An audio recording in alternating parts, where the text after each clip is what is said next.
Voilà, monsieur, bonsoir et bienvenue. Le Grand Talk de retour sur l'antenne après des vacances bien méritées.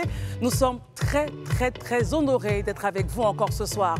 Nos amis sont de retour après des vacances, évidemment. Quand je vois les visages, je sais qu'ils ont bien profité. Bonsoir à vous. On sera avec Herman Aboua ce soir. Herman, bonsoir. Bonsoir Christelle. Élisée Boloubé, bonsoir. Bonsoir Christelle, bonsoir chers téléspectateurs. Marius Komoué, bonsoir. Bonsoir Christelle, bonsoir à l'ensemble des téléspectateurs. Le grand retour, je suis là. Daouda Koulibaly, bonsoir. Bonsoir Christelle, bonsoir à tous et surtout bonsoir chez vous. Alors messieurs, bon retour. C'est la rentrée. Merci.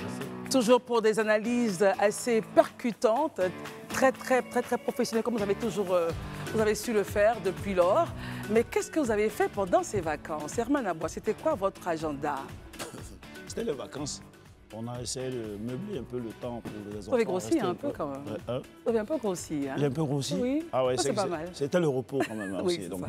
voilà, on s'est bien amusé avec les enfants, on leur a accordé un peu plus de temps. Oui, ouais, c'était vraiment familial. Élisée? Ben, on a profité des vacances à la télévision pour nous consacrer davantage à ce qui nous passionne, c'est-à-dire notre pays. Donc on a continué à servir l'État de la Côte d'Ivoire dans divers secteurs. C'est bien, bon serviteur de l'État. Marius, comment vous? Toujours dans le cadre de la défense des droits et pour la protection des intérêts des consommateurs, nous avons été au four et au moulin. C'est ça. Voilà, tant pour des ateliers, des séminaires et des voyages à l'extérieur également, dans la perspective non seulement de représenter le mouvement consommateur ivoirien, mais également le mouvement consommateur ouest-africain. Très bien. Daouda Koulibaly? Eh bien, moi j'ai fait le tour de la Côte d'Ivoire.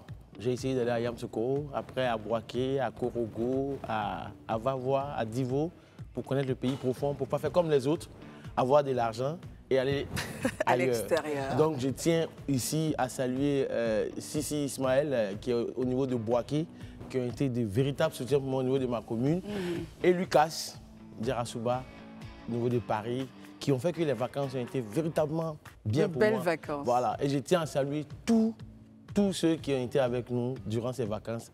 On a des retours et ça ne sera pas du jus. Suivez mon regard. On voudrait quand même dire un grand merci à Landry et à toute l'équipe du Talk des vacances, messieurs, qui ont fait un travail formidable. Ah oui.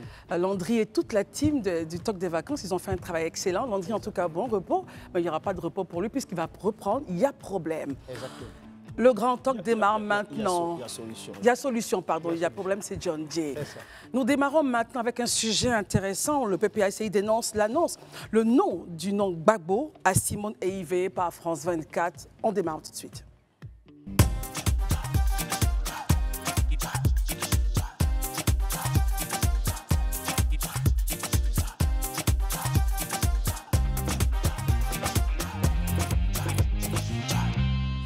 Le parti de Laurent Gbagbo, par la voix de sa porte-parole, Maître Abiba Touré, a exprimé son désaccord avec l'usage du nom Gbagbo par la chaîne donc France 24 pour désigner l'ex-première dame, expliquant que depuis son divorce avec l'ex-président, elle ne devrait plus porter ce nom en vertu des lois ivoiriennes. Comment est-ce que vous réagissez à cela, Herman Aboua? Ben, moi, d'abord, je pense que c'est une question privée. Une question privée. Dans un contexte où Laurent Gbagbo et son parti même appellent on fait l'appel de Benoît et que Mme Gbagbo aussi travaille sur une plateforme avec certaines parties de l'opposition et des organisations de la société civile pour insister sur les préalables pour des élections équitables. Je ne pense pas que cette question privée-là devrait être portée par un parti politique. C'est vrai, on peut constater que ce n'est même pas à Mme Gbagbo que c'est adressé, c'est à un confrère à la chaîne de France 24 que c'est adressé pour revenir sur les termes. Mais on peut, sur la question, spéculer sur, revenir encore sur la déclaration du juge lorsqu'il prononçait ce divorce-là. On sait que c'était au tort exclusif de M. Laurent Gbagbo. Donc, je pense bien que dans ce contexte-là, normalement, c'est vrai que la loi, peut-être mes confrères vont revenir sur la loi, les dispositions de la loi 40 de 2022 qui revient et qui stipule sur cette question-là. Parce que le divorce, le fait de divorce, à l'alinéa 1 de cette loi 40, là, de l'article 40, le fait de divorce fait perdre le nom de l'époux à l'épouse, à la femme. Mais en même temps, il y a des toutefois. Toutefois, si jamais elle fait une demande à son mari et que son ancien mari le lui accorde, et il y a aussi le fait qu'elle peut avoir raison, enfin, on peut lui accorder cela avec l'autorisation du juge. Mais si déjà le juge même a déjà dit que c'est au tort exclusif de M. Laurent Gbagbo, ça veut dire que la conjointe qui est divorcée, qui a raison sur toute la ligne pour le divorce, on peut lui accorder de porter le nom du moment où c'est devenu un nom commercial pour elle. C'est une supposition, parce qu'on n'a pas encore ce point-là. Voilà, donc moi, pour terminer rapidement ouais. Ça me gêne que dans ce contexte-là, est-ce que c'était pertinent de revenir là-dessus du moment où il faut travailler à ce que cette gauche-là, ces appels et autres-là, puissent aboutir. Très bien. Élisée Bouloube, comment est-ce que vous réagissez à cette actualité, justement? D'accord, je pense que je vais saisir la balle au bon lancée par Eman, déjà en évoquant l'article 40, comme il a dit, article 40 de la loi numéro 2022-793 du 13 octobre 2022, qui dit ceci, effectivement, à la suite du divorce, la femme paie l'usage du nom de son mari. Mais ce principe connaît deux exceptions. La première exception, la femme pourra conserver l'usage du nom de son mari si celui-ci lui donne son accord. Cet accord n'est jamais définitif, il est révocable. La deuxième exception, en cas de refus du mari, la femme peut conserver l'usage du nom de son mari avec l'autorisation du juge si elle justifie qu'un intérêt particulier s'attache au maintien du nom de son mari pour elle ou pour ses enfants. Quand je finis de dire ça, je peux tout de suite dire que l'exception 1 est déjà révolue. Tout à fait. Dans la mesure où, quand on voit le communiqué signé du PPACI, ça veut tout de suite dire que M. Laurent Gbagbo n'est pas favorable à ce que Mme Simone porte son nom. C'est ce que ça veut dire. Maintenant, est-ce que Mme Simone Gbagbo a obtenu une autorisation du juge? Ça, on n'en sait rien. Selon mes informations, éventuellement, il y aura une déclaration qui va être faite ou un communiqué qui sera produit par la partie, en tout cas adverse. Mais on attend de voir ce que ce communiqué-là va dire. Mais sur cet aspect, on ne peut pas vraiment trop spéculer. Mais moi, je veux vraiment m'arrêter sur le fond du communiqué. Il y a des expressions qui, moi, me gênent. Lesquelles, par exemple? Sur le communiqué. Je viens, par exemple, où on dit...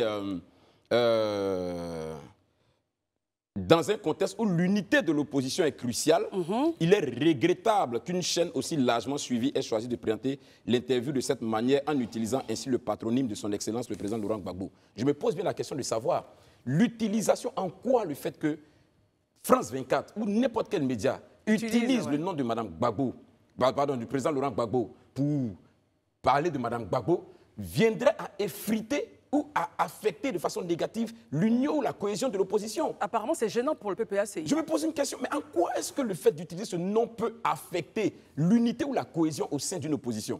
À la limite, on peut dire non, ce n'est pas le cas de l'utiliser, et puis on passe dessus. Mais cette phrase vous gêne. Mais aller jusqu'à... Mais comment l'utilisation d'un nom peut affecter l'unité même d'une coalition?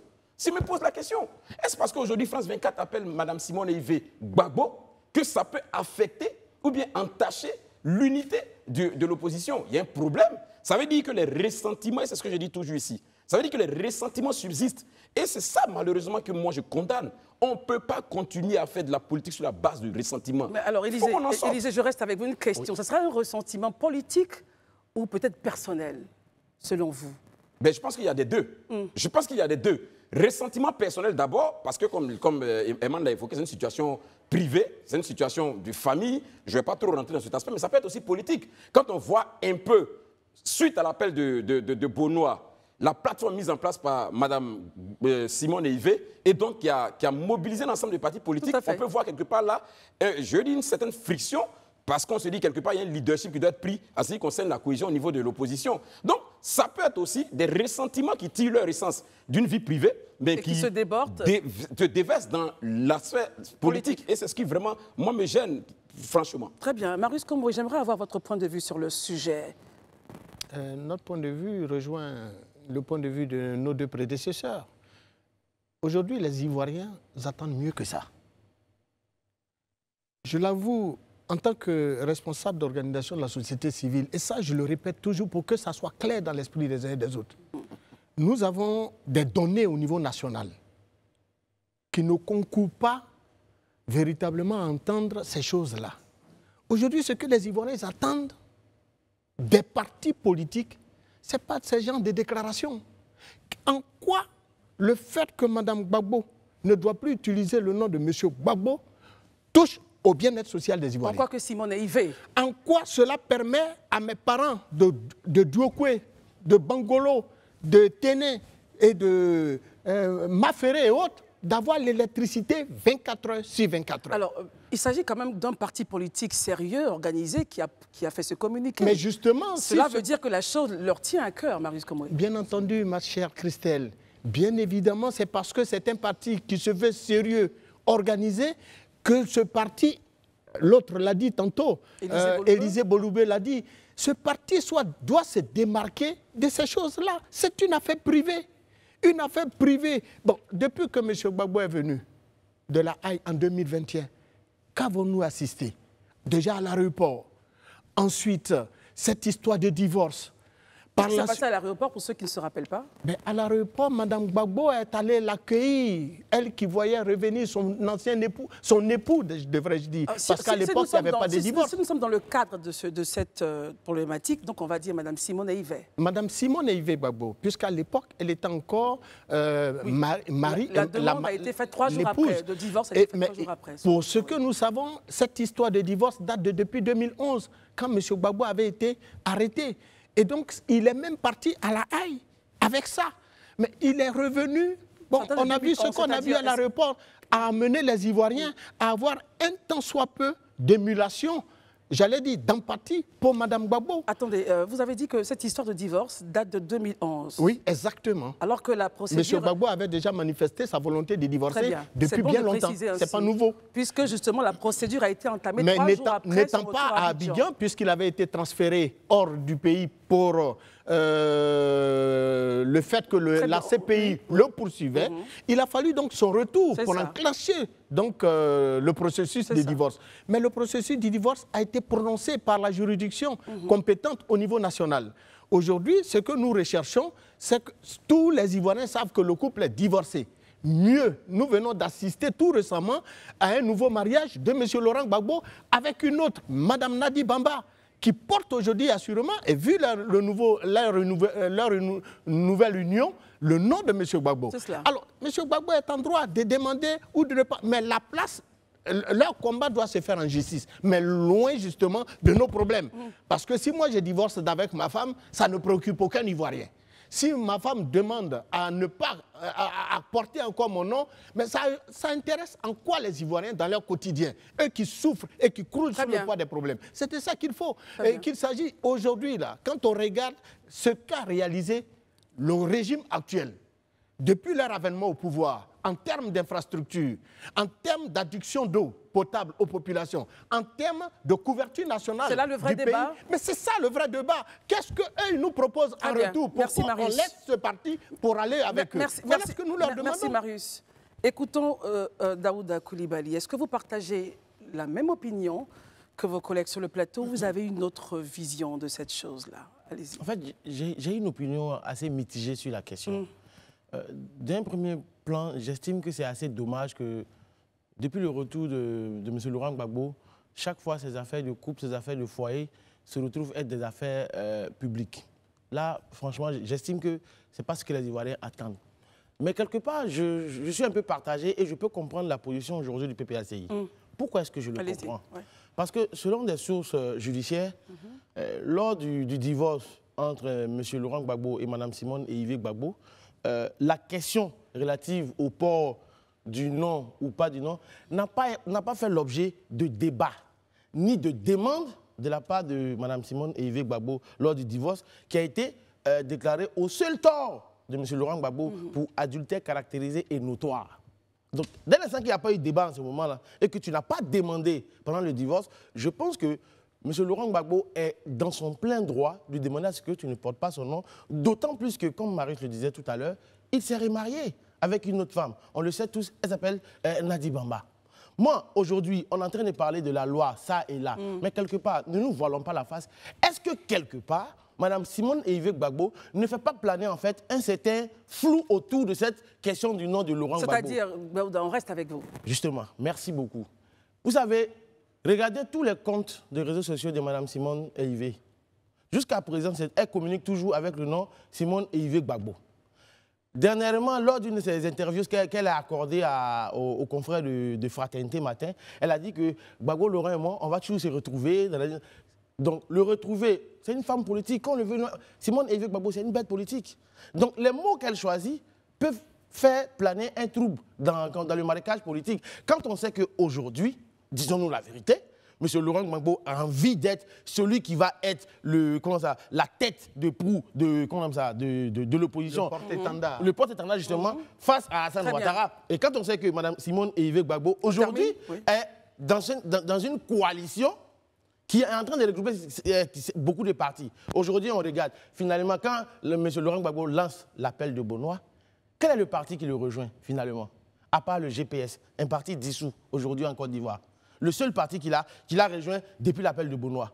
Quelque part, il faut aller loin, il faut pousser loin. Est-ce que quelque part, il n'a pas envie de dire, quand on va arriver aux élections, d'autant plus que... Et on termine, Daouda. Justement, Mme Simone Eiveu Gbagbo dit, quel que soit ce qui arrivera, le MGC présentera un candidat qui, peut-être elle, imaginez un temps soit peu qu'on va aux élections, est-ce qu'il n'y aura pas mélange de gens après au niveau des élections? Le MGC qui a sa convention, donc fin octobre, désigner son candidat. Herman, dans les propos de Daouda, je veux insister pour il a dit quelque chose de fondamental quand même. Il dit que selon des sources très introduites, il n'y aurait pas eu question d'utilisation du nom. Donc, comment est-ce que vous percevez cela? Moi, je dis d'abord, moi je vois aucune gêne.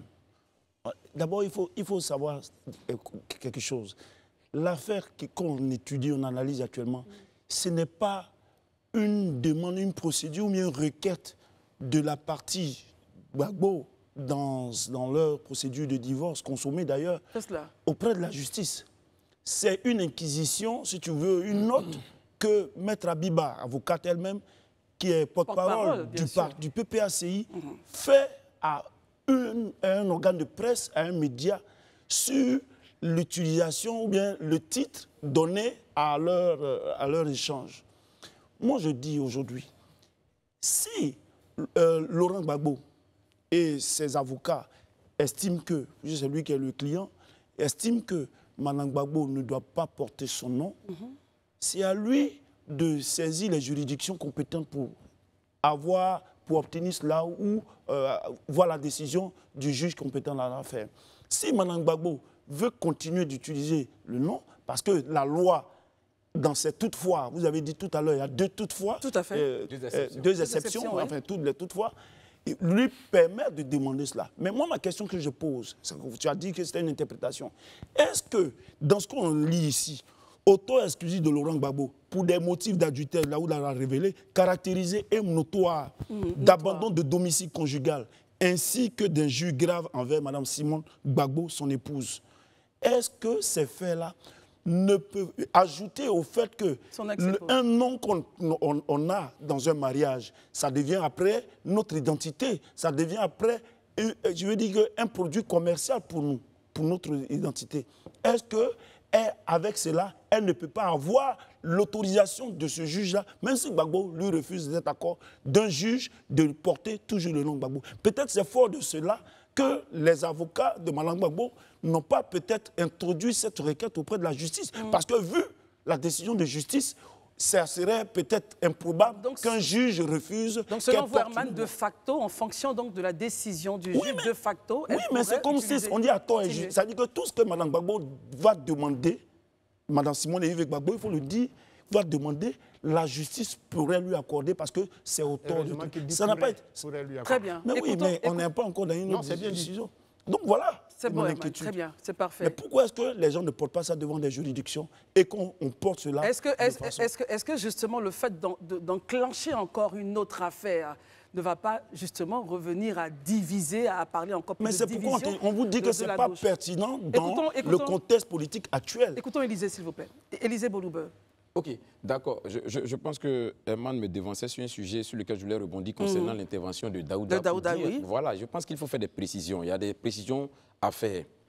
À aucun moment dans ce communiqué ou ailleurs, il est revendiqué ou il est reproché à Mme Simone Eiveu d'emprunter le nom Gbagbo. Le communiqué ne le dit pas. Le communiqué dit qu'une chaîne de télévision a donné ou a appelé Simone Eiveu Gbagbo ce qui ne serait pas normal dès l'instant que la procédure de divorce est arrivée à son terme.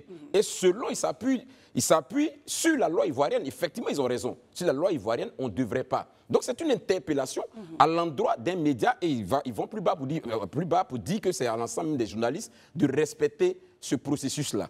Ça, je voudrais qu'on s'accorde d'abord là-dessus. Bien sûr. Maintenant, quand on finit de dire ça c'est factuel, quand on finit de dire ça, on analyse la profondeur du communiqué. C'est clair. Au regard des enjeux aujourd'hui, moi je vous ai dit, la phrase que j'ai citée là, et qui pour moi est une phrase qui me gêne à outrance, je vous le dis vraiment sans cacher quelque chose, dans un contexte où l'unité de l'opposition est cruciale, il est regrettable qu'une chaîne aussi largement suivie ait choisi de présenter l'interview de cette manière en utilisant ainsi le patronyme de son excellence Laurent Gbagbo.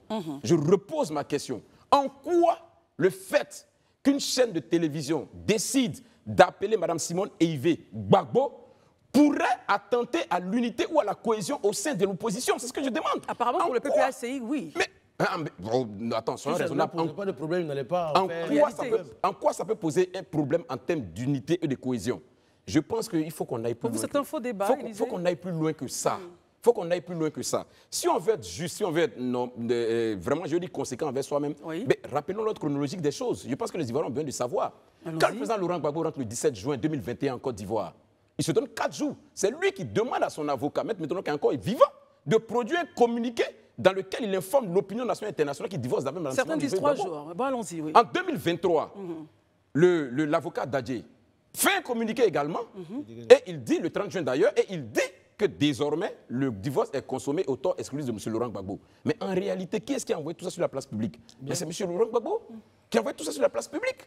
Donc, aujourd'hui, je pense, et ça je le dis, je n'ai pas de leçon à donner à qui que ce soit, et ça je le répète vraiment de façon, je dis de façon directe et de façon franche. Je n'ai pas de leçon à donner à quelqu'un, mais je pense objectivement que nos acteurs politiques doivent comprendre qu'ils ont un rôle d'éducation à l'endroit des populations. À un moment donné, il faut que ça soit un principe sur lequel ils marchent. Moi, je ne pense pas que ce communiqué était utile. Moi, je dis, je ne pense pas. Je dis, je n'ai pas la science infuse. Mais je dis, moi, je pense que ce communiqué n'était pas utile dans le contexte actuel. Surtout, que l'opposition, dans sa configuration actuelle, à partir de l'appel de Benoît, tente de créer cette unité-là. Ça, ce n'est pas de nature pour moi à forger ou à créer cette cohésion recherchée. Très bien, Élisée Boloube. Juste avant de partir chez Daouda et ensuite Marius, est-ce que selon vous, le PPACI devrait pouvoir répondre sur ce paragraphe dans leur communiqué? Parce qu'apparemment, vous ne comprenez pas, et peut-être que d'autres Ivoiriens ne comprennent pas, qu'on puisse dire que dans un contexte où l'unité de l'opposition est cruciale, il est regrettable qu'une chaîne aussi largement suivie,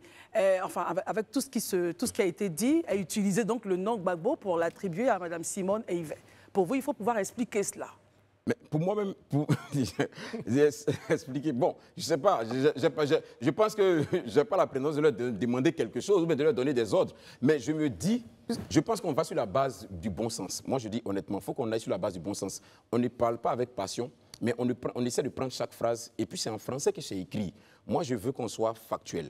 Quand on dit, et je le dis, quand on dit dans un contexte où l'unité de l'opposition est cruciale, il est regrettable qu'une chaîne largement suivie ait choisi de présenter l'interview de cette manière, en utilisant ainsi le patronyme de son excellence, le président Laurent Gbagbo. Je me pose et je repose la question. J'attends une réponse. C'est ce que j'ai dit. En quoi l'utilisation du patronyme Laurent Gbagbo pour désigner Mme Simone Eivé attenterait à l'unité ou à la cohésion au sein de l'opposition? Je veux qu'on m'explique. Justement, puisque des questions se posent, si nous avons un responsable du PPACI ici sur ce plateau, ce serait très intéressant de comprendre un peu le sens de cette phrase. Nous les invitons à venir sur ce plateau. Daouda voudrait donc réagir. Ensuite, on écoutera Marius Komo et Daouda. Bon, moi, j'ai écouté Élisée et Mal, en fait. Mais j'ai l'impression qu'on est comme si on était dans un monde de bisounours. C'est-à-dire? Ne nous voilons pas la face. C'est vrai que le PPACI adresse un courrier ou fait un communiqué à l'attention de nos confrères de France 24. Mais insidieusement, ce même communiqué s'adresse à Simone Eivé Gbagbo. Parce qu'aujourd'hui, elle continue toujours d'utiliser le nom. Allez-y sur son compte Facebook. Est-ce qu'il y a une décision de ce qu'on ne sait pas? Est-ce qu'il y a une décision de justice qui lui interdirait? C'est ce que je disais tout à l'heure lors de leur procès. Mais le débat n'a pas eu lieu sur le port du nom. Même si, comme Emmanuel le dit, elle pourrait ou pourrait pas. Mais si Simone Eivé veut aujourd'hui porter le nom Gbagbo, je pense qu'il est bienséant de la part de M. Maître Dadje Rodrigue son avocat d'introduire un document à l'endroit de la justice pour dire son nom. Mais Daouda, Il termine. Terminez, Daouda, rapidement. Merci beaucoup, Christelle. Comme je le dis, il n'y a pas eu de débat. Et si Laurent Gbagbo aujourd'hui et son conseil en parlent, c'est que aujourd'hui, ils sont tout à fait en droit de le demander. Ça, c'est la première des choses. La deuxième des choses que je regarde, et ça, c'est sur le point politique que je porte cette opinion-là, quand je regarde tout ce qui se passe aujourd'hui au niveau de l'opposition, j'avoue qu'il y a de quoi désespérer. De l'opposition ivoirienne. Il y a de quoi désespérer. Parce que finalement, on se rend compte que chacun se tape dessus, tout le monde est dans une bataille de leadership qui ne dit pas son nom et ça fait le lit de celui que tout le monde veut dégager. Concrètement, il faut qu'il nous propose des choses concrètes. Est-ce que justement pour cette affaire-là, on ne va pas quand même, on va pas jeter le bain avec le bébé? Est-ce qu'on va dire que l'opposition est désespérée à cause justement de cette affaire-là? Quand je dis tout ça, parce que ça, ce n'est que la chute. Parce que dernièrement, si vous allez me permettre cela, dernièrement, après le communiqué du PDCI, on a vu pratiquement, allez-y voir par la presse interposée, mais les partisans du GPS et du PPACI cassent tous les jours du sucre sur le dos du PDCI. Qui aujourd'hui, qu'on le veuille ou pas, Tidiane Thiam est le leader de l'opposition en Côte d'Ivoire. C'est pas le sujet. Non, c'est vrai, c'est pas le sujet. Mais quand on regarde tout ça, l'un mis dans l'autre, l'opposition fait désespérer. Herman, vous voulez réagir? Allez-y. Moi, je voudrais qu'on revoie les thèmes utilisés par Maître Abiba. Elle n'a pas craché sur l'unité en construction. En portant le nom. Oui, le PPAC a été très délicat. Vous regardez même au paragraphe 4. Dans un contexte où l'unité, je cite, de l'opposition est cruciale, il est regrettable qu'une chaîne aussi largement suivie ait choisi de présenter l'interview de cette manière. C'est vrai que ça peut être subtilement un message à Malang Gbagbo, mais en aucun moment, le Maître Abiba ou le PPACI n'écorche le PPACI, le MGC dans ce communiqué. Mais c'est insidieux.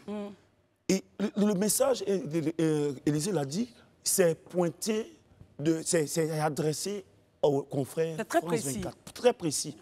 Alors aujourd'hui, jusque là où vous savez pourquoi est-ce que certainement, beaucoup parmi nous ont dû certainement chercher à avoir l'avis de Maître Dadje. En réalité, le communiqué ne concerne pas Mme Gbagbo. Et Élisée l'a dit. Mais de donc il n'y a pas lieu. Oui, mais on ne va pas rester dans. On est en politique. Et Mme Gbagbo, c'est une dame politique. Elle ne va pas rester là à faire des interprétations politiques pendant que chacun.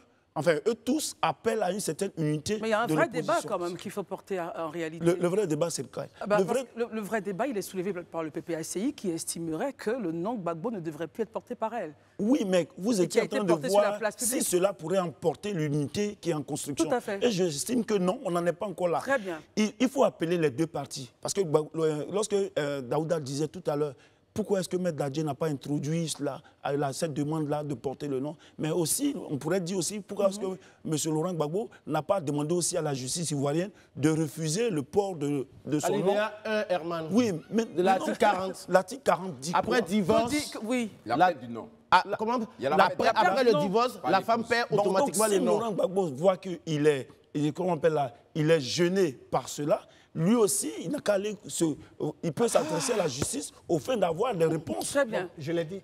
Pardon, Marius, vous n'avez pas la parole, c'est Élisée qui l'a, ensuite ça sera vous. Ok, d'accord. Moi, je pense que tout à l'heure, je réagis par rapport à ce que, comment il s'appelle, Herman vient de dire, quand il parle de ça n'affecte pas l'unité. Moi, je veux qu'on finisse même le paragraphe 4. Le paragraphe 4, moi-même, déjà, il a déjà effrité l'unité.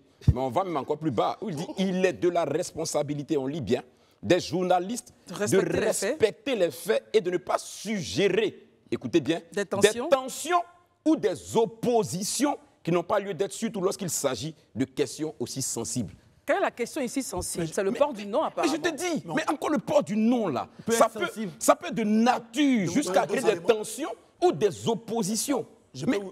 C'est pas un débat politique, Élisée. Est-ce que je peux vous donner 2 éléments? Non, il termine. Élisée, parce qu'ils disent en quoi? Peut-être que j'ai 2 éléments. Allez-y. Je vais même leur dire. Daouda l'a évoqué, mais n'est pas allé plus loin que ça. Lorsque Laurent Gbagbo est candidat aux élections présidentielles et que Mme Simone Léivé Gbagbo est candidate, ça peut prêter à confusion. Donc, ils sont quand même... Ça peut, pour les électeurs, c'est ça? Ce que vous dites. Aujourd'hui, quels sont les électeurs? On a quand même des électeurs qui sont nombreux qui sont analphabètes. Je veux rassurer Herman. Je veux rassurer Herman. C'est un élément que je donne. Oui, Je ne veux pas parler au nom du PPAC. Mais je peux prendre la parole. Je veux dire que cela, c'est un élément. Herman, les électeurs n'arriveront pas à faire la différence, c'est ça? Mais ça peut prêter confusion. Le coup Gbagbo, les deux sont ensemble. Pourquoi est-ce que les deux s'opposent? Ça peut créer un problème. Tout le monde sait qu'ils sont divorcés. Enfin, s'il vous plaît, Christian, ils sont divorcés. Pardon, je peux réagir comme il était en train de répondre à... Oui, bien sûr, vous allez réagir. La parole sera donnée. Voilà. Heureusement que Herman dit que ça peut prêter à confusion. Ça peut prêter à confusion. Moi, je ne suis pas en train de ça peut, hein. Moi, je suis en train de décrypter quelque chose qui est écrit ici. On vous dit que le poids du non, là, ça va créer des tensions et des oppositions. C'est ce que le communiqué dit. Oui, le communiqué n'est pas en train de te dire que ça pourrait porter. C'est pas ce que le communiqué dit. Le communiqué est très clair là-dessus. Il te dit que le fait, il interpelle les journalistes de ne pas utiliser ce nom parce que ça peut créer des tensions et des oppositions qui n'ont pas lieu d'être, surtout quand il s'agit de ces questions si sensibles. Et ils appellent la chaîne à plus de rigueur. Voilà, donc ce qu'on est en train de dire là, ce n'est pas une affaire de, on pourrait prêter, ça pourrait prêter à confusion, c'est pas de ça qu'il s'agit. Mais aussi contribuer à s'aimer la confusion dans l'opinion. Je suis en train de dire... Attends, on a un point, Élisée. Je vais terminer d'abord. Voilà. Donc, comme je dis là, c'est factuel. Mais la phrase d'Herman est à prendre en compte. Elle au quel paragraphe? Attendons. On n'a qu'à chronologiser le paragraphe. Mais ça est là. Voilà. OK, donc, vous dites quoi? Je reviens à mes propos. Vous dites que je pense objectivement, comme je le dis encore, je le répète, pas besoin de donner, je ne suis pas là dans le but de donner une leçon à quelqu'un, mais je crois qu'aujourd'hui, au regard de tout ce qu'on a vécu, au regard aujourd'hui des attentes des Ivoiriens, je pense qu'il faut épargner les Ivoiriens un certain nombre de, je veux dire, de prises de parole ou de communiqués qui soient de nature à venir encore effriter davantage la cohésion. Ce n'est pas utile. Moi, je dis et je le répète, en mon sens, et je dis, je n'ai pas la science infuse, mais ce communiqué, pour moi, tel qu'enrobé, il n'est pas utile. Si tant est que l'objectif était juste adressé à France 24, mais, ou bien aux journalistes, mais attends, il y a des paragraphes qui, moi, n'ont même pas leur sens. Parce que ces paragraphes sont très insidieux. Ces paragraphes sont vraiment, ouvrent à toutes sortes d'interprétations et ce n'est pas vraiment de nature à nous arranger. Il demandait la parole, il a maintenant Marius Como. Est-ce que pour vous, ce débat-là aurait dû être peut-être privé, mais en même temps, on se dit, l'affaire est dirigée directement vers la chaîne? Non, après tout, c'est deux hommes publics. Hein, c'est cela. Et d'importance capitale. Pour le qui ont dirigé ce pays pendant au moins une dizaine d'années et qui sont encore dans la sphère de décision. M. Laurent Gbagbo dirige un parti politique et non des moindres. Mme Gbagbo vient de créer récemment son parti politique à la suite donc, du divorce. Et donc, depuis l'arrivée de M. Gbagbo à Abidjan, mais ce qu'il faut retenir le plus dans cette affaire, c'est que quand on a divorcé, on a divorcé. Que dit la grosse du divorce? Quel est le contenu de la grosse du divorce? C'est ça le fondement. Il faut donc attendre, et j'en suis convaincu, que le conseil de Mme Gbagbo va réagir. Maître Dadje. Obligatoirement et nécessairement. Donc nous sommes totalement convaincus que cette réaction viendra et à point nommé. Étant entendu que tel que le communiqué, comme le disait Élisée, pardon, Bolubeu, j'ai failli dire Bolubeu, l'a dit. Tu vas plus mais, non, cher frère. Alors, tel que le communiqué a été libellé, cela prête effectivement à confusion et cela même j'allais dire à la limite, met un peu en mal la personnalité de Mme Gbagbo qui refuse de se séparer d'un nom.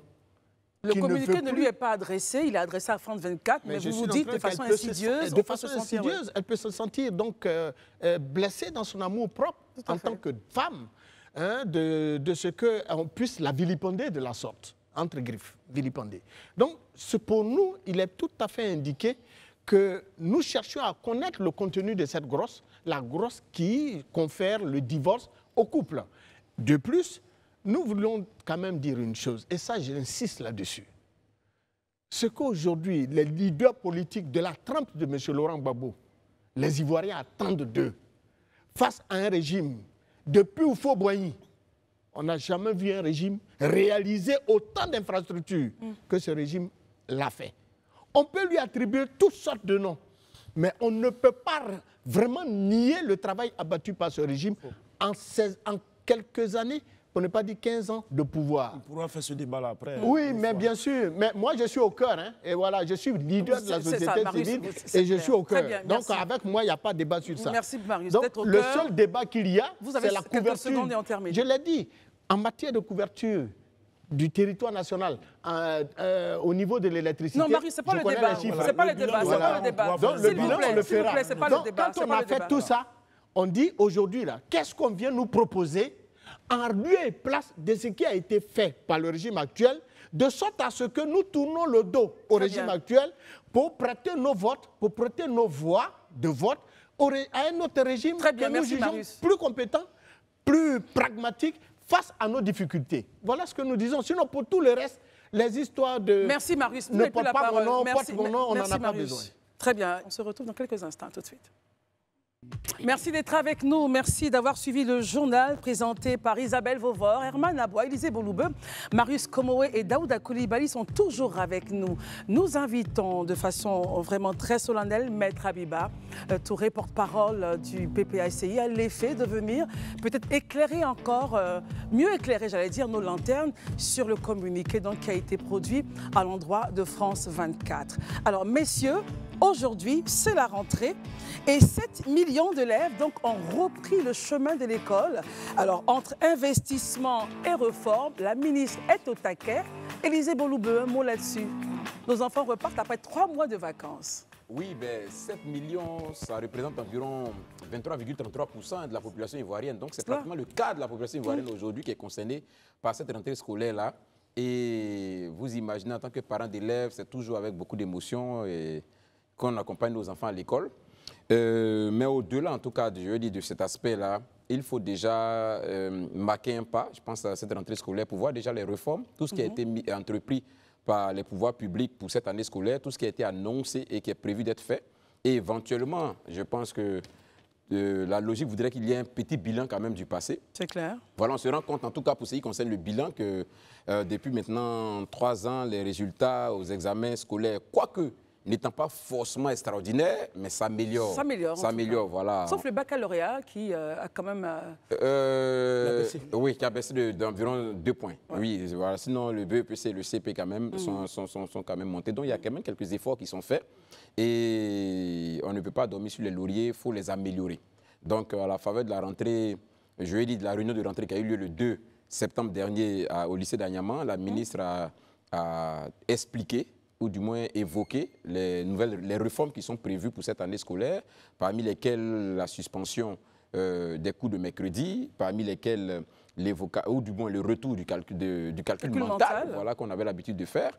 Je pense que la révision des curricula, la révision des curricula, oui, mais je pense que le calcul mental tire son expérience un peu du retour de la dictée aussi. Parce qu'on a vu qu'avec le retour de la dictée, les résultats sont nettement améliorés. Donc là, ils ont décidé de faire revenir aussi le calcul mental. Il y a aussi la revue des curricula, ce dont on a parlé ici depuis plusieurs années. On n'arrivait pas à comprendre pourquoi, depuis des décennies, on restait toujours dans ce cadre théorique-là, à toujours étudier les mêmes choses. Quand on sait que les métiers se sont développés, quand on sait qu'aujourd'hui, le marché de l'emploi s'est structuré d'une autre manière et on continue toujours de faire les mêmes choses, je pense que le gouvernement a entendu ce cri de cœur-là et qui est un cri de cœur aussi des entreprises, voilà, qui veulent une main-d'œuvre qui soit qualifiée. Et aujourd'hui, on a décidé d'adapter ces curricula-là aux besoins de l'emploi. Et je pense que c'est de très bonnes choses. Voilà, je pense que les autres points pourraient être évoqués par mes... Bien sûr, en parlant justement des réformes, Herman, on aura donc, on a parlé, enfin Élisa en a parlé, il n'y aura plus cours pour parler comme les Ivoiriens. Les mercredis, ça ne sera pas repos pour les enfants, il y aura d'autres activités. Au préscolaire et au primaire. Voilà, préscolaire et au primaire. Très bonne décision selon vous, oui ou non. Le retour du calcul mental, un programme national d'amélioration des premiers apprentissages scolaires, PENAPAS, découpage de l'année scolaire, enfin bref, tout sera revisité. Vos avis, Herman? Oui, bon, moi là-dessus, sur la question des réformes, vous savez que le professeur Maratou connaît depuis qu'elle est venue, elle fait quand même des efforts. On le sent.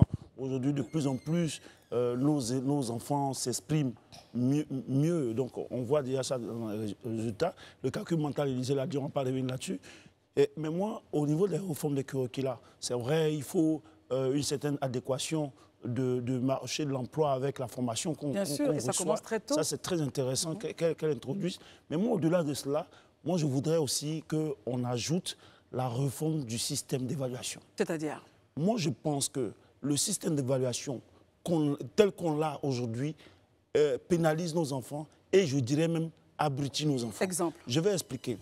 Vous savez, il y a des pays qui sont, on reconnaît que ce sont des pays modernes, développés et autres. Nos enfants ne sont pas plus bêtes que les élèves dans ces pays-là. Mais ces pays-là, quand vous regardez leur système d'évaluation, on ne donne pas un 8 ou bien un 7, une note en dessous de 10 à un enfant. Et si l'enfant mérite? On a un enseignant qui donne des cours à un enfant. Si l'enfant ne mérite d'avoir une note en dessous de 10, c'est que lui-même, il a un problème d'explication, une démarche pédagogique que l'enfant ne comprend pas. Parce que l'objectif, ce n'est pas d'avoir un grand nombre d'enfants qui ne comprennent rien, mais c'est de faire en sorte qu'un grand nombre comprenne. Donc, moi, je parle de système d'évaluation. Pour vous montrer l'inquiétude, je reviens souvent sur mon expérience aux États-Unis. Et c'est vrai que ça fâche souvent Daouda, bon, il en dit, mais je vais revenir là-dessus. Aux États-Unis, pour évaluer un enfant, lorsque vous lui avez donné un devoir, j'insiste là-dessus, et qu'il a eu une mauvaise note, la mauvaise note, c'est ce qu'on appelle D, c'est-à-dire que c'est 10 en réalité, qu'il a envie de reprendre, vous lui faites reprendre le devoir, pas forcément textuellement, mais le même, le même contenu. S'il a eu une note de 16 ou bien 17, vous remplacez sa note de 10 là par la note de 16. Mais ici, si un enfant a eu 2, ça reste tout le long de son cursus scolaire. Très bien, Herman. De sorte que, pour terminer, de sorte que on l'évalue avec son 2, or il aurait pu reprendre et il allait avoir peut-être un 12 ou un 14 qui remplacerait. Sur ce point, je comprends bien ce que vous dites. Oui. Mais par exemple, on demande à un enfant quelle est la capitale de la Côte d'Ivoire. Oui. Il vous dit va voir. Oui. Vous notez comment? S'il ne connaît pas aujourd'hui, s'il a eu 2 pour ça, demain, reviens lui demander, s'il dit que je suis prêt pour répondre à ça, que tu lui demandes la capitale de la Côte d'Ivoire, qui te dit c'est Yamoussoukro, tu lui donnes ses points. Donc, parce que l'objectif, c'est de faire en sorte que l'enfant s'améliore et non pas le handicaper. Très bien. Donc, lorsqu'il y a une mauvaise note, il faut donner la capacité à l'enfant de se rattraper. C'est bien perçu. Et on n'a pas ça dans nos systèmes. Donc, la réforme doit concerner aussi le système d'évaluation qui rend les professeurs très rois sur les enfants. Daouda, votre point sur cette rentrée scolaire. Nos enfants sont très heureux de repartir. Ils sont 7 millions à repartir. Mais la ministre Marietou Koné a fait des investissements. L'État, au travers de ce ministère, a fait des investissements énormes en rénovation, en réforme et en investissement. Quel est votre point de vue au total? Moi, je pense que je ne vais pas revenir sur le point d'Herman. Je peux comprendre sa colère, mais bon, je l'entends. Allez-y. Je pars du principe qu'aujourd'hui, il y a beaucoup de choses qui ont été faites. Il faut déjà saluer cela. Depuis que la ministre Marietou est là, comme lui-même il a si bien dit, il y a de belles avancées qui sont là. Notamment quand on regarde aujourd'hui, pour l'année 2024-2025, on parle de l'ouverture de 118 écoles au niveau du préscolaire, de 219 écoles primaires et 79 collèges, dont 68 collèges de proximité. Je pense que c'est des choses à saluer. Dernièrement, si vous vous rappelez très bien, il y a eu la fameuse, l'épineuse question de l'IDH qui a défrayé la chronique au niveau de la NAWA. Mais Élysée ici a fait le bilan de tout ce qui a été construit là-bas depuis Oufoué jusqu'à aujourd'hui. C'est pour dire que l'éducation même, c'est le socle d'une nation. Et je pense que c'est pour cette raison qu'il occupe une grande partie de notre budget au niveau de notre État. 21,5 milliards investis quand même. Voilà. Et moi, j'aimerais aller plus loin. Au-delà même des efforts qui sont consentis par le gouvernement ivoirien, j'aimerais dire que la question de l'éducation ne doit pas être la seule responsabilité exclusive du gouvernement ou de l'État de Côte d'Ivoire. Ça doit être la responsabilité aussi de tout ce qui est collectivité territoriale et au niveau local. Ça doit être aussi la responsabilité des parents. C'est vrai qu'aujourd'hui, nous sommes en train de parler de la question des curricula, de ceci, de cela. Mais aujourd'hui, il faut que nous, en tant que parents d'élèves, on accompagne aussi les enseignants qui sont à l'école. Parce que je comprends ce qu'ils disent. Comment est-ce qu'on les accompagne? Quand je parle d'accompagner, c'est quand l'enfant quitte à l'école. Moi, j'ai été surpris et choqué de voir certains parents très heureux de la fin des vacances. Pourquoi? Parce qu'aujourd'hui, leurs enfants vont à l'école, ils vont avoir un peu de temps libre. Vous voyez, Christelle, c'est vrai que ça fait rire. Mais en vérité, l'école aujourd'hui est devenue comme un débarras pour certains parents. Je préfère nuancer. Pour certains parents. C'est très important. Et donc, aujourd'hui, quand on voit les élèves vont à l'école, regardez nos systèmes scolaires. C'est vrai que l'État fait des efforts en construisant des écoles. Mais aujourd'hui, dans le système scolaire, les enfants sont encore à 70, à 80, à 100 dans les salles de classe. Donc, nous, en tant que parents, on doit aussi apporter un soutien à nos enfants, de sorte à ce qu'ils puissent comprendre. C'est pourquoi quand tu dis notre système scolaire aujourd'hui, le système de notation est mauvais, il va sans dire aussi que nous aussi, à notre niveau, nous avons notre part de responsabilité. Parce que les enseignants aussi, il faut le reconnaître, ils souffrent. Ils souffrent. L'État doit faire sa part. le conseil régional doit faire sa part, la mairie doit faire sa part, et nous, en tant que parents, nous aussi, on doit faire notre part. C'est comme ça que nos enfants pourront s'en sortir. Parce que le système éducatif des États-Unis dont tu parles, Herman, là-bas, l'école, ça coûte cher, c'est pas cadeau. Il y a des écoles publiques, Daouda. Oui, il y a des écoles publiques, mais ce n'est pas du tout cadeau. Ça coûte extrêmement cher. On ne va pas en faire un débat sur les États-Unis. L'idée d'Herman, c'est qu'il faut retenir que, attention, si un élève a 4, au lieu que le 4 qu'il a eu en 4e le suive dans tout son dossier jusqu'à la fin de sa vie. Christelle, tu as posé une question. Si on demande la capitale de la Côte d'Ivoire à un enfant, qu'il dit va voir, et que jusqu'à la fin de l'année, il dit va voir, non, justement, le point, c'était que, est-ce qu'on lui donne la capacité de reprendre? Oui, à l'effet d'avoir une meilleure note. Mais jusqu'à la fin de l'année, s'il dit va voir tout le temps. Non, on va dire comment. Ah, on ne sait jamais. Hein. Alors, Marius Komboé, regardons les réformes. Hein. Le système tel qu'il était, évidemment, a été décrié par pas mal de personnes, surtout les curricula. Il y a certaines matières, peut-être qu'il faut revoir, enfin voir si elles sont toujours d'acuité dans ce programme-là.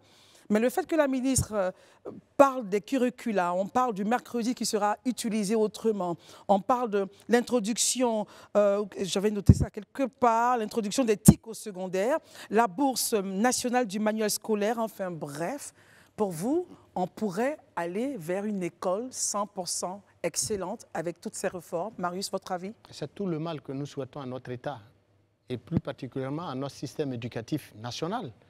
Tenez-vous bien, l'éducation nationale, c'est de gros investissements de l'État. Et ça, beaucoup d'Ivoiriens n'en sont pas largement informés. Tenez-vous, en 2021, le budget de fonctionnement d'un seul ministère, celui de l'éducation nationale, se chiffrait à 960 milliards, pour ne pas dire plus de 960 milliards de francs CFA. En 2022, nous étions, tenez-vous bien, à 1087, plus de 1087 milliards. Et en 2023, tout récemment, pour l'année qui vient de s'écouler, qui vient de s'achever, là? Non, l'année précédente, 2023, nous étions à plus de 1214 milliards. Nous sommes en train de chercher les chiffres de 2014. 2024, pardon, pour prévoir même ceux de 2025. Bon, tous ces chiffres-là pour dire, oui. Mais c'est l'un des ministères qui avale le plus gros, l'un des plus gros budgets de fonctionnement de l'État. Et cet argent-là ne vient de nulle part que de la poche et des porte-monnaies des Ivoiriens. Mais bien évidemment avec le soutien des PTF, des partenaires techniques et financiers. Ce qui veut dire que quand l'État de Côte d'Ivoire fait autant d'efforts dans l'investissement du système éducatif, les résultats devraient suivre.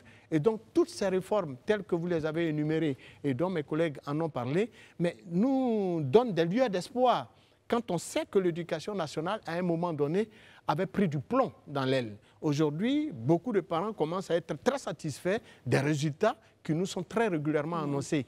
Et d'ailleurs, vous constaterez qu'au niveau même des livrables, on avait de sérieux problèmes au niveau des livres scolaires. Chaque année, une nouvelle édition. Chaque année, une nouvelle version. Mais il faut aller payer. Les parents sont obligés de se saigner. D'ailleurs, pour nos parents qui sont à l'intérieur du pays et qui vivent de l'EVA et du café et du cacao, en ce moment, c'est des produits qui ne sont même pas payés. Beaucoup de nos jeunes, de nos enfants, de nos petits frères sont assis à la maison et n'ont même pas de lueur d'espoir de reprendre le chemin de l'école. Et sur ce sujet, justement sur ce sujet, justement, il faut bien que l'État y veille. Parce qu'au moment où les enfants de ceux qui sont travailleurs, fonctionnaires et autres vont à l'école, les enfants des paysans sont encore à la maison parce que, pour beaucoup, leurs produits agricoles n'ont pas été payés. Et donc, les enfants n'ont aucun lueur d'espoir. Et ça nous préoccupe. Aucune visibilité. Les parents encore continuent de crouler sous le poids des difficultés.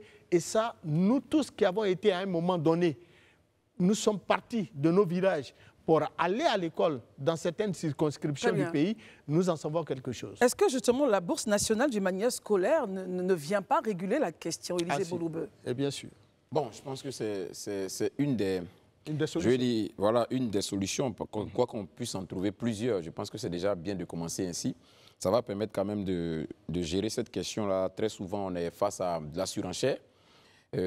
Quoique l'État prenne souvent des mesures pour que les prix des manuels scolaires soient homologués. Mais quand vous êtes à Abidjan, on peut encore faire l'effort du contrôle. Mais quand vous franchissez le seuil d'Abidjan, que vous allez à l'intérieur. C'est complexe. Voilà, les commerçants, ils y vont, en tout cas selon leur bon vouloir, sous prétexte qu'ils ont payé du transport, ils ont des frais additionnels qui sont ajoutés. Et parfois, c'est la croix et la bannière pour nos parents pour pouvoir acquérir voilà, des manuels scolaires. Donc, cette bourse-là pourra certainement apporter une solution. Je crois aussi que dans le cas des réformes, il y a une des réformes qui, moi, me semble très pertinente, évoquée par la ministre, l'introduction du contrat d'objectif et de performance. Oui, tout à fait. Voilà, et qui, pour cette année scolaire 2025, comme elle a expliqué elle-même, la ministre, il s'agira en tout cas de renforcer la culture de la redevabilité et dans l'utilisation des ressources humaines, matérielles et financières. Parce qu'il ne s'agit pas juste comme, comment dirais-je, Marius l'a évoqué, qu'on vous alloue des budgets assez colossaux et puis au final, on ne voyait pas le résultat escompté. Donc, il est bien en tout cas qu'aujourd'hui, il y ait ces évaluations-là. Je pense que c'est une très bonne chose.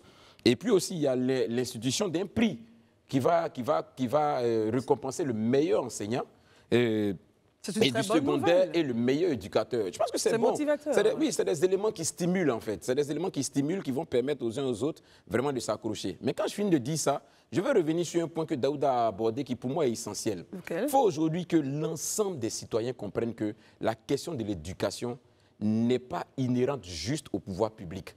Tout un chacun, à quelque niveau qu'il soit, doit pouvoir jouer sa partition.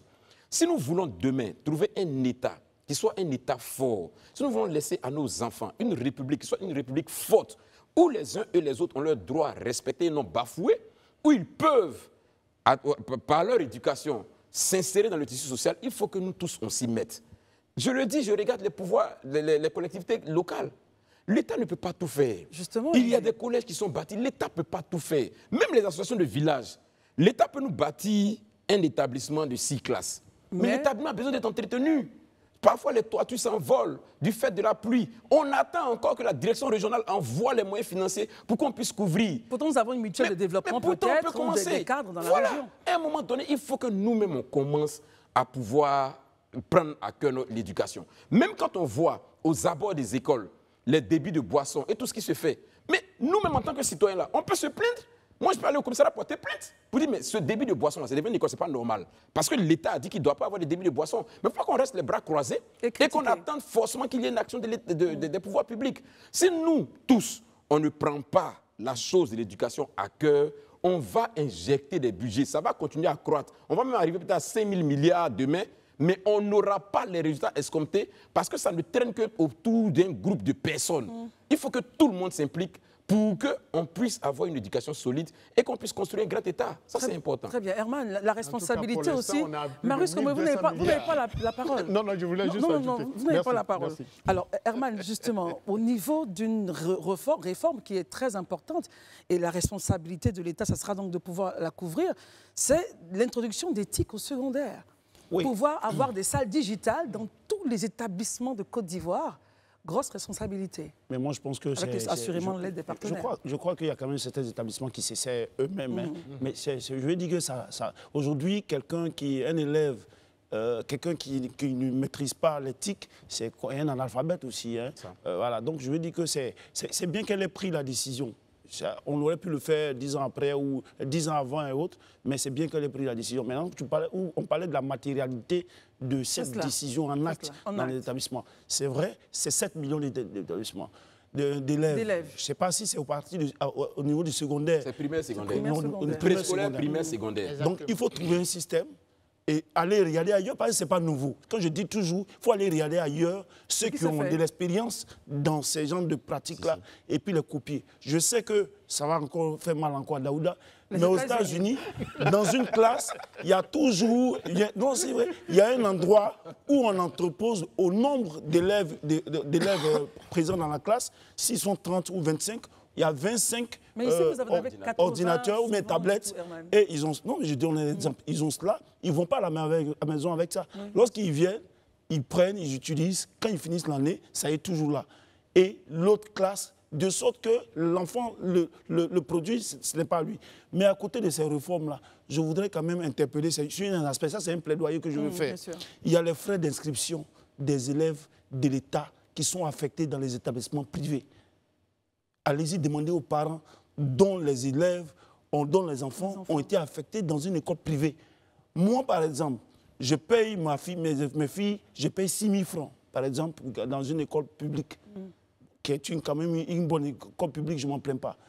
Mais par expérience, lorsqu'elles étaient dans une école, des écoles privées, affectées de l'État, je payais 400 000 francs comme frais d'inscription. Donc ça, il faut revoir, selon vous? Mais il n'y a pas à revoir. Mais un enfant qui a été affecté par l'État dans un établissement, ça veut dire que l'État, quand même, subventionne cela. Oui. Mais pourquoi est-ce qu'on fait porter aux parents cela? Cet aspect-là, la ministre doit pouvoir réaliser cela de près. Parce qu'on ne sait pas si c'est une vocation à donner toute l'éducation, parce qu'ils sont nombreux maintenant aujourd'hui, toutes les écoles aujourd'hui cherchent des écoles privées. Souvent même, il paraît qu'il y a des circuits pour pouvoir avoir des élèves de l'État dans leur établissement. Ça, c'est le premier plaidoyer que je fais. Le deuxième plaidoyer, c'est des établissements publics aujourd'hui. Quand on voit, c'est tellement bien construit, c'est étendu. Ces établissements sont sur de grandes superficies. Oui. Et les enfants sont à 80 dans les classes. Or, il y a des espaces pour pouvoir faire de nouveaux bâtiments. Pourquoi est-ce qu'on ne pense pas à renforcer? Je prends encore l'exemple de Mamie Fetter.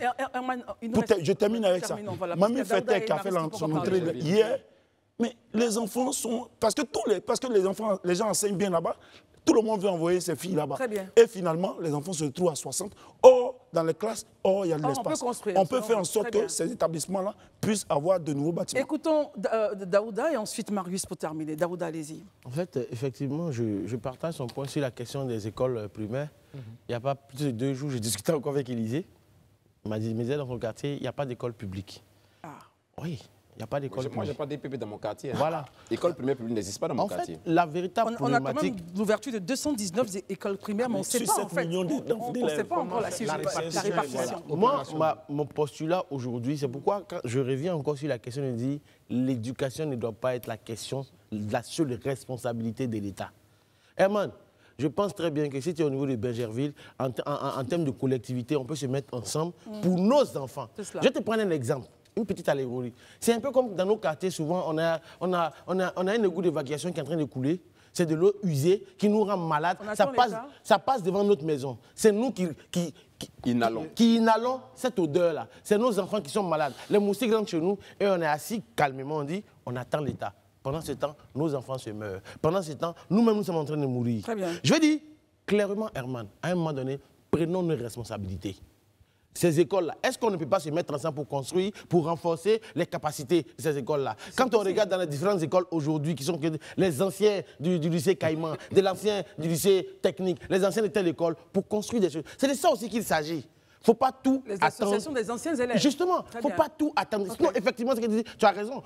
Toi et moi, nous avons enseigné ensemble dans une école où les enfants payent près de 200, 300 000 francs. Souvent, certains souffrent pour payer cela. Merci pour l'information. Non, je le dis, je ne vais pas le cacher. Merci Daouda. On va écouter Marius Komoé. Merci pour l'information. S'il vous plaît, messieurs, écoutons Marius Komoé. Alors ça, c'est dans une autre vie. Ils ont été enseignants. Marius, c'est votre temps de parole. Oui, ben alors, j'étais disant que face donc à la donne, il est tout à fait indiqué, vous l'avez dit, c'est important que, et ça, je félicite Daouda de l'avoir relevé, il faut que nous-mêmes, parents d'élèves, on soit très soucieux, très conscients donc, de la question de l'éducation de nos enfants. Et bien évidemment, certains parents, à la matière, ont fui leurs responsabilités. Et donc, ne pas le relever aussi, c'est pas du tout agréable. Il y avait les COGES à l'époque. Oui, mais bon, les COGES, c'était un réel problème aussi. Donc, mais bon, malheureusement, malheureusement. Mais quoi qu'il en soit, le système actuel, tel que voulu par Madame la ministre, présente plusieurs, j'allais dire, espoirs pour nous autres. Donne vraiment de l'espoir. Parce que pour nous, tenez-vous bien, quand on prend les résultats scolaires des années précédentes, 2020, 2021, 2022, mais c'était des résultats vraiment avec toute excuse aux responsables d'alors, mais qui prêtaient à confusion. On se demandait, mais si nos enfants allaient vraiment à l'école. Mais aujourd'hui, quand même, ça a changé. Mais aujourd'hui, oui, bon, parce que bon, les gens ont une vision qui leur est imposée par ceux qui les ont nommés. Et donc, c'est tout à fait indiqué qu'on puisse se retrouver à de tels résultats. N'empêche que demain, après-demain, il est évident que nous aurons une école, si nous voulons tous ensemble, Ivoiriens, avoir un système éducatif digne de ce nom, nous pourrions atteindre l'objectif. Très bien. Alors, je voudrais juste rappeler quelque chose. Le résultat du baccalauréat en 2023 était de 32%. En 2024, nous sommes à 34,17. Exactement. Ça a augmenté, mais on atteint 50-60%. La Côte d'Ivoire, nous sommes capables de le faire. Avec des infrastructures qui exactement, c'est un peu de cela que nous voulions parler tout à l'heure.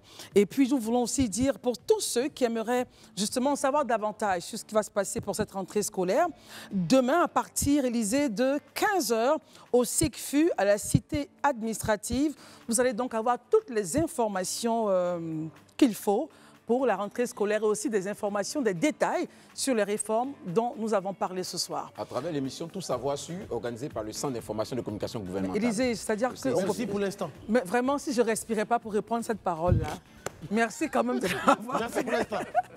Merci Élysée d'être venu ce soir. Herman Aboua, merci. Marius Komoué, merci. Merci Christelle. Daouda, merci. Merci. C'est le retour de la team sur Live TV. On se retrouve demain pour une autre émission. Brazing et Kevin vous donnent rendez-vous pour le vrai match. Quant à nous, on se retrouve demain. Les programmes continuent sur Live TV. Bonsoir.